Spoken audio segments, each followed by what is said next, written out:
ভাই আপনার নাম কি? আমার নাম চিত্রনায়ক জাভেদ খান।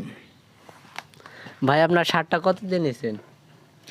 দাম কেন বলবো? কোনো জিনিসের দাম বলতে হয় না। এটা আমাকে রুবেল মালামাল থেকে দিয়েছে যে জাভেদ ভাই খান। রুবেল মালামাল না, রয়্যাল মালামাল। হলো রয়্যাল রুবেল একই। এখানে আমাকে বলছে, রয়্যাল মালামাল বলছে যে জাভেদ খান পড়বে, বিভিন্ন শোতে যাবে, এটা ওদের জন্য অনেক। ভাই আপনি নাকি ডিগবাজি দিয়ে দরজা ভেঙেছেন? এখনো ভাঙতে পারিনি এই দরজা, তবে বি কেয়ারফুল, যে কোনো সময় আমি দরজা ভেঙে ফেলতে পারি।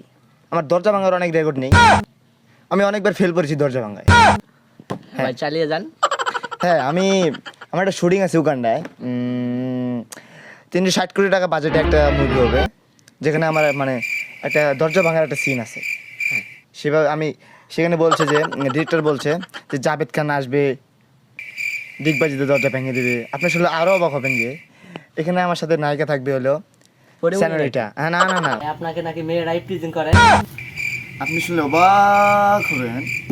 আমি যখন মেসেঞ্জারে ঢুকি তখন আমাকে 500-1000 মেয়ে মেসেজ দেয়, আমি রিপ্লাই দিতে পারি। কেন ভাই, আপনি কি অশিক্ষিত নাকি? না, এখানে অশিক্ষিত না, আসলে আমার মেয়েদের থেকে অ্যালার্জি আছে তো। আপনি কি দেখছেন? না না, কেমন কি দেখছেন? আপনি কি বলতে চাচ্ছেন যে আমার নেই? Whatever you? Whatever? I am talking about English. Yes, I am Javed Khan of Digbaji movie.